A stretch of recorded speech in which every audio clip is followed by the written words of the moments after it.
Born in FVG parla dei nostri corregionali nel mondo, ma anche del lavoro e dei progetti che portano avanti. Tu ne hai fatti tanti di lavori importanti nel mondo, di avventure, dico io, ma non sono avventure perché sono state esperienze assolutamente importanti e credo anche molte volte difficili. Come giornalista di guerra, torniamo indietro e parliamo un po' di tutte le cose che hai fatto. Vorrei chiederti come è iniziata questa lunga storia. È iniziata da Trieste, è iniziata da Trieste sui banchi di scuola del Nautico, perché sognavo l'avventura, sognavo di girare il mondo, sognavo di raccontare le guerre e magari anche di sbarcare il lunario e ci sono riuscito. Quando portavo veramente i calzoni corti abbiamo cominciato con altri due pazzi triestini, fratelli d'avventura, compagni d'avventura, Gian Michele Singh che fa ancora questo mestiere, e Almerico Grills che non c'è più perché è stato ucciso il 19 maggio 1987 in Mozambico, e ricordo che è il primo giornalista italiano ammazzato su un fronte di guerra, ma in tempo di pace, ucciso mentre faceva questo lavoro, cioè documentare, testimoniare, raccontare i conflitti là dove accadono, raccontarli dalla prima linea. La primissima missione che hai fatto, come te la ricordi? Beh, è stato il 1982 in Libano, proprio con Almerigo. Gli israeliani avevano invaso il Libano, stritolato i palestinesi a Beirut con un lungo assedio, e me la ricordo con un colpo di fortuna.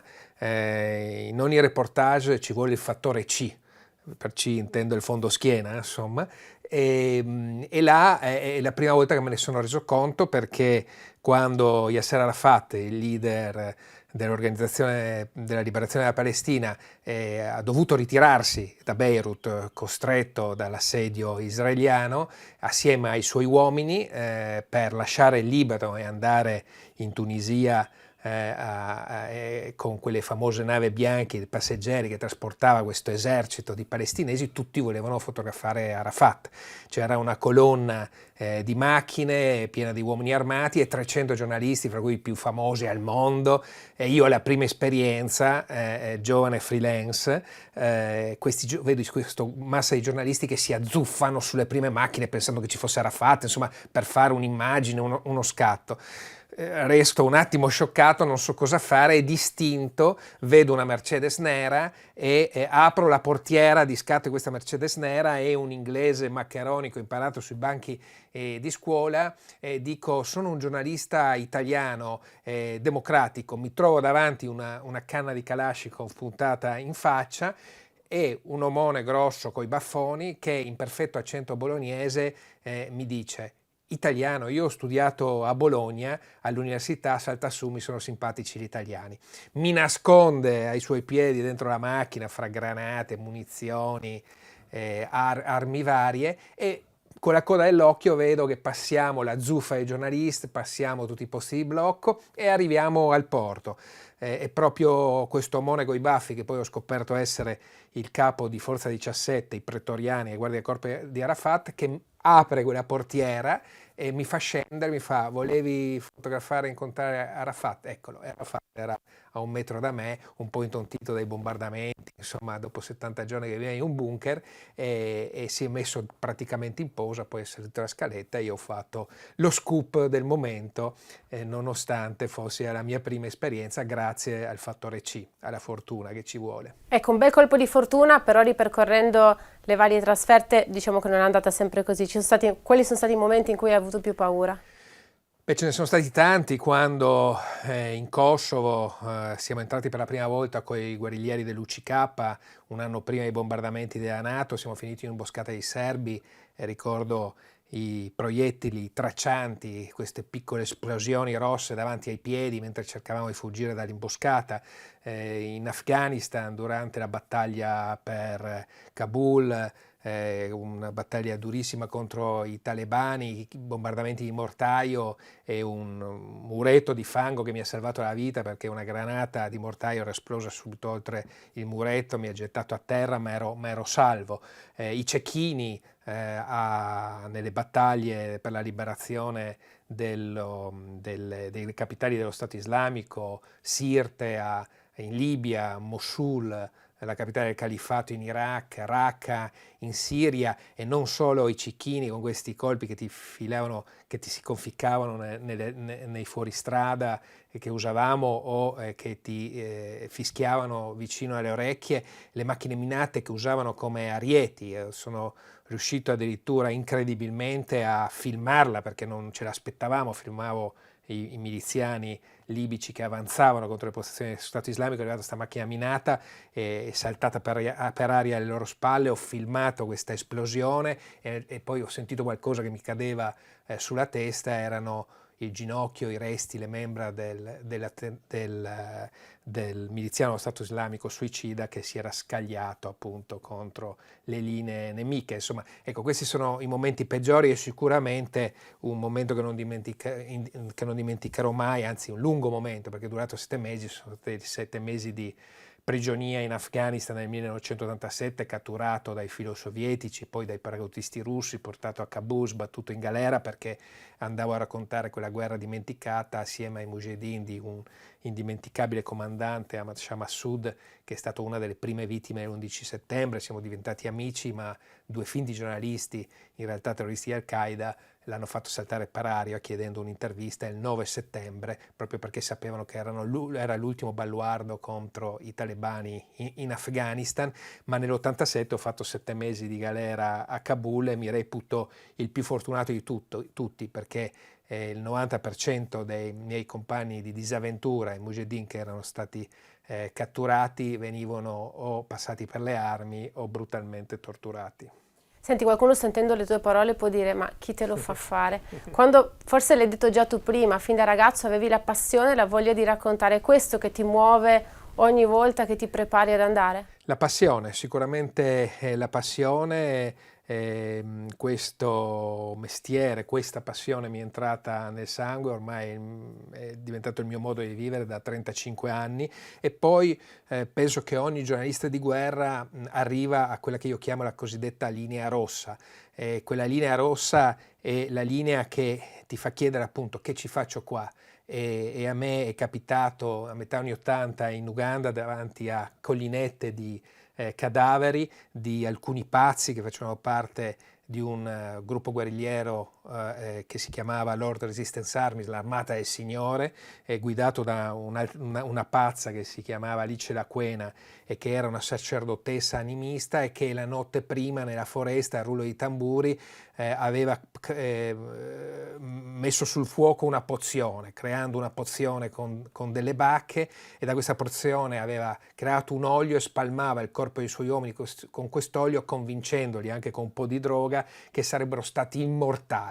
E questi immortali il giorno dopo in un'unica linea marciavano, cantavano siamo immortali, di fronte alle postazioni governative che piazzarono le contraeree ad alzo zero, cioè i contraerei tedeschi che abbattono gli aerei ad alzo zero, e li falciarono tutti. Io mi trovai di fronte a questa scena in un'alba tragica e sanguinosa in Uganda, quella che Churchill chiamava la perla d'Africa, e mi chiesi ma che ci faccio qui? Non aveva ragione la mamma che potevo trovare se non volevo navigare, battere le onde, trovare un posto tranquillo in banca, in comune, insomma un posto assolutamente tranquillo. E invece ho capito che in quel momento quella sarebbe stata la mia vita. Mi sono acceso un sigarillo, ho tirato fuori il block notice, la vecchia Super 8, allora non c'erano queste fantastiche diavolerie moderne, la vecchia reflex, la vecchia Nikon, e ho cominciato a scattare, a raccontare questa storia, la storia della follia della guerra, la follia degli immortali, di uomini, donne e soldati bambini che si credevano immortali e sono stati uccisi tutti. Non ho dormito per 2 giorni, ma dopo quei 2 giorni ho capito che questa sarebbe stata la mia vita. Da quelle prime esperienze, da quelle prime forti emozioni, alle ultime trasferte che hai fatto, come sei cambiato? Come ti senti cambiato quando affronti episodi che anche adesso ovviamente non sono sicuramente semplici da vivere? La passione e il trasporto è sempre lo stesso, quello di raccontare le storie dal fronte. Forse ho tanta più esperienza, so già cosa succederà, vedo già il film di quella storia quasi ancora prima di partire o quando arrivo sul posto, e soprattutto sono diventato anche un maniaco della sicurezza, perché questo mestiere è diventato sempre più pericoloso e ha mietuto vittime fra i giornalisti, 60-70 all'anno, compresi tanti triestini. Ricordiamoci che assieme ai colleghi di Mostar e di Mogadiscio la metà dei giornalisti italiani morti in guerra sono triestini. E quindi sono un po' maniaco della sicurezza, faccio molta attenzione perché nessun pezzo, nessuna storia vale la vita, insomma.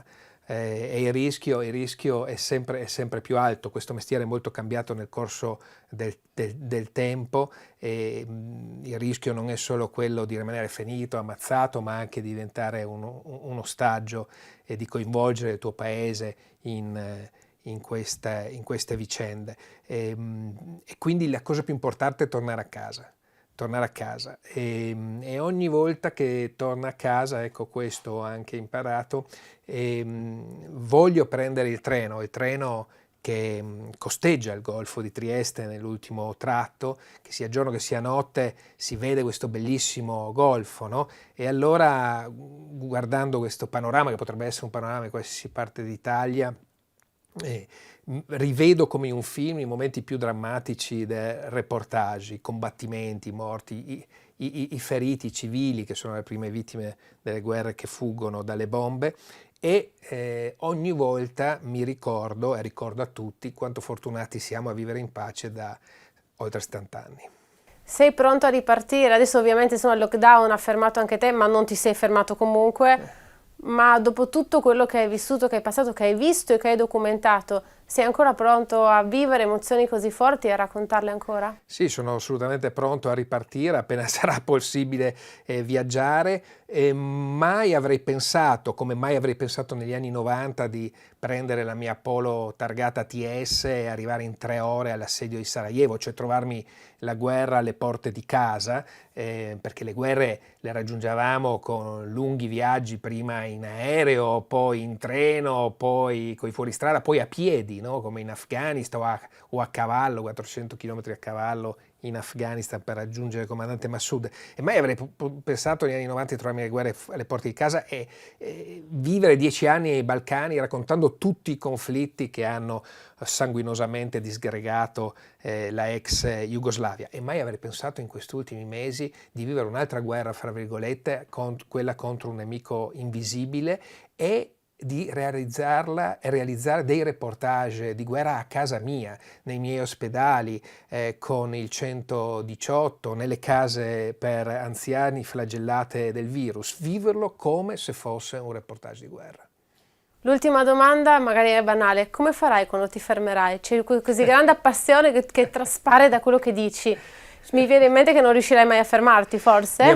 Mia moglie dice, perché poi quando mi vede che mando in onda i servizi, non so, durante la battaglia di Mosul, dovevo salire su un tetto, insomma, velocemente, fare delle scale sotto il fuoco delle bandiere nere, e quindi si vedeva che dopo facevo stand up mentre sparavano da tutte le parti, assieme ai militari iracheni, e si vedeva che avevo un po' di fiatone, no? Allora subito dopo sul satellitare mi chiamava e mi diceva vedi, ormai sei vecchio, devi appendere il giubbotto antiproiettile al chiodo, insomma, e stare ormai tranquillo a casa tua. Sì, questo lavoro non si può fare per sempre, questo lavoro ti resterà sempre dentro. Spero che nel momento in cui arriverà il giorno, anche non tanto lontano, insomma, di appendere il giubbotto antiproiettile al chiodo, trasmetterò questa esperienza ai giovani che vorranno raccogliere il testimone di